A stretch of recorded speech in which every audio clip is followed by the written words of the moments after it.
Hi everyone, in this video I am going to talk about writing to a file using Python. Now, one thing I want to remind you about for the purposes of 110 is make sure that you are doing the readings and the prep problems and watching the videos. I would highly recommend that you do not skip out on doing the readings or skip out on watching the videos, right? You should be doing the 3 of those throughout the week. When you go to the class schedule, you can find what the suggested reading is for that day, what the prep problem is if there is one, and then in terms of the videos, you go to D2L, you can look at the names of the videos and kind of try to match those up with what you see in the schedule so you can watch them at around the same day. So just a reminder, remember to do that as you go through this course. Now, let's talk about the different modes that you can use when you open up a file using Python. Now, one of the modes that I talked about or that I showed being used in a previous video was the R mode. And that's a mode that you use when you want to read content from a file. So if you just need to read lines and then do something with those lines within the code, use the R mode. Now, if you want to write data to a file, that's another thing that you can do with Python. There are 2 different options that you can decide between for the purposes of this class. One of the modes is A, and this stands for append. And basically what this means is that when you open a file in that mode, and I'll show you soon how to actually write content to that file, but when you write to that file, it will append to any existing content. So if it was a file that already had a whole bunch of lines of text in it, and then you write with append mode a few lines, it will just add those lines after the content that already existed. If you use W mode, that is just for write mode, that will write to a file, but when it opens it up and when you begin writing, it will clear any pre-existing content, if any existed, to that file. And if the file did not already exist, it will just go ahead and create that file for you to write to.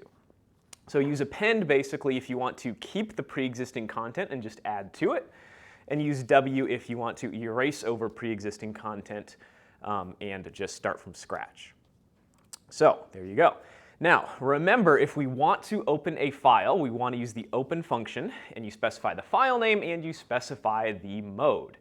Now, when you actually go to wanting to, let's say you've opened a file in W mode or A mode, and you want to send some text to that file, you would want to use file.write. So instead of saying your file variable .readline or readlines to get data, you say .write to put data into that file. And what you give it, basically, for the purposes of what we're going to show in this class, is you just give it a string. So put whatever string content you want written in there, and it will actually write those characters to the file. And you can call this multiple times. So let's say you had a list of a bunch of strings, and you wanted to write those strings to the file one at a time. You could go through in a loop and call write and call write and call write for each one of those strings in your list, and write those to a file. Now, the other thing that is very important to remember is to close your files. So when you are finished, let me see, do I have a, no. So when you are finished writing to your files, you want to make sure that you call close, because that closes out the file, but it also ensures that what you have written to the file actually genuinely gets saved. So you don't want to get into a situation where you think you're writing a bunch of stuff to a file, but forget to close, and then maybe some of those lines that you called write with perhaps didn't actually finish getting written to the hard drive. So always make sure and call close to ensure that the file is closed out properly and to ensure that what you wrote to it does actually get saved. So it's called close, but you can think about it like save and close, so to speak.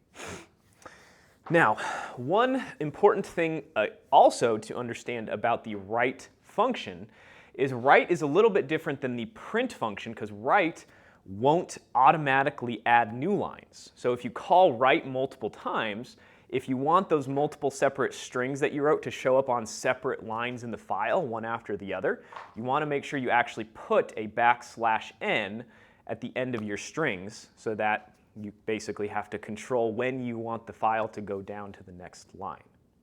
So keep those things in mind.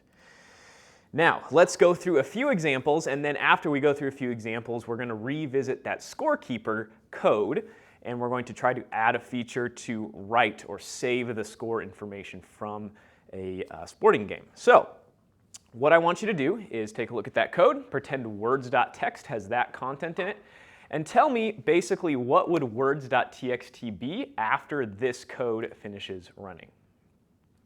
So let's think about it. Well, let's go ahead and create words.txt. So let me create a new file, and we'll save. I'll call it words.txt. I'll probably have to overwrite. Yeah, overwrite. And there we go. We have the test file in the same directory as 110.py, and we have that content. So if I run this, great, I ran it. But what the question asked is not what it would print out, but what would the contents of words.txt be after we run that? Well, if I just flip over to words.txt, it doesn't necessarily show me the updated file. It just shows me basically what I had last put into that file. So to actually see the change, what I can do is I can go to Finder, and you can go to whatever folder your code was in and whatever folder it was writing to, and we have to find words.txt. Now let's try to find that. Words, close to the bottom, right? There we go, words.txt. So if I double click on that, it opens it up in text edit. If I make that bigger. So that is the contents of the file. The slow wolf jumped over the bear, but kind of squished onto the same line, and in fact there's a space missing between wolf and jumped, and over and the. And this gets back to that whole issue of the new line thing, right? Because in this code I did not have new lines, at the end of my strings in the .write function, so they just got put together on the same line. So that's kind of a showing the way that that works, right? So let's see, in my slide, do I have another version? Yeah. So if we want those to actually show up on separate lines, we want to put \ns, and keep in mind that since this example was in W mode, it actually will. So let me save that. Let me also resave that. So if I close this, let's open Words. So notice there's what's in there at the beginning, but then those lines basically get removed because we opened it in W mode. So if I now run this where we have those \ns at the end of the code, and then I open up Words to see what is there, it now has those 3 strings separated onto separate lines in the file. So there we go. All right, yet another quick question for you. Notice that just changing it to append mode, if we were back to having that in words.txt and this code, what would it look like at the end? Well, let's go find out. So I just need to basically change that to the A mode, and then let's resave that. So we're assuming that we're starting with that content. Now let me hit run, and let's go look at what is in words.txt. So notice it's the lion jumped over the bear, but then that first string that we wrote to the file, the slow wolf, got put on the same line as the bear, but then jumped over and the bear get their own lines. And so that has to do with if our pre-existing file did not end with a new line, if it just ended right after that R up there, then this write ends up putting that the right next to where the file ended. Now, I don't know for sure if this is going to work. I'm going to try and put a new line there. I don't know if the Mu editor is going to just try to kind of take that new line off. But if I have that, stop and run again, gotta close out of that. And if I open it, all right. So I think the Mu editor probably was trying to, basically it got rid of that new line for me when it saved the file. But let's try and do this. Let me get rid of that, and let's make sure that new line is there. Notice where the cursor is. Let's see. So right there. So let's see if that works with running this.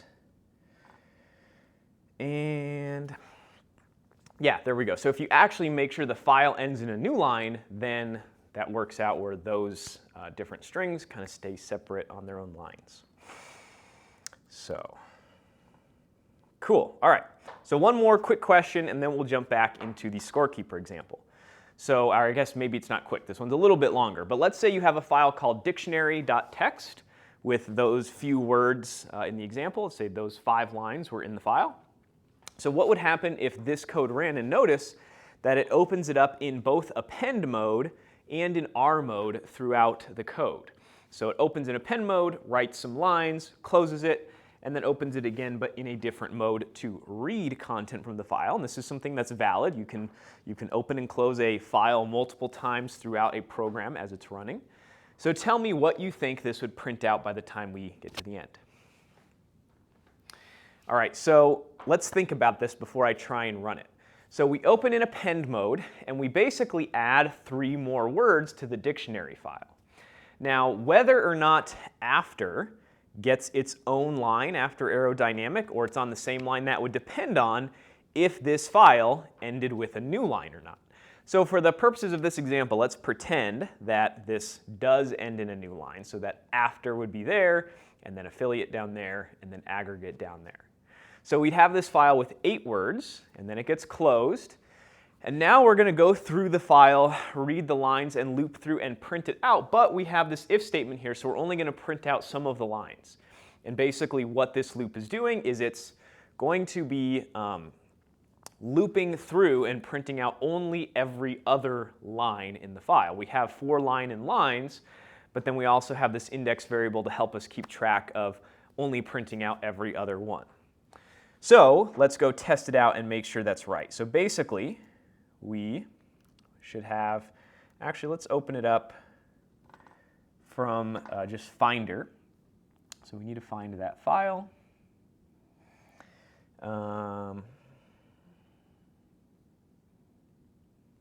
Where is it at? There we go. Oops. So if we have that, we want to make sure there's a new line at the end of it. And then I will bring the code into Mu,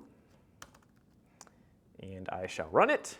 And what it prints is basically every other word from the updated file. So aardvark, acorn, and aerodynamic were in the original one, right? Aardvark, acorn, aerodynamic. But then it skips over the after that got written, and then it prints affiliate, and then it skipped over the aggregate. Thus, we get that output. And let's just double check that the file is what we expect it to be. And indeed, we have those words in the file as expected.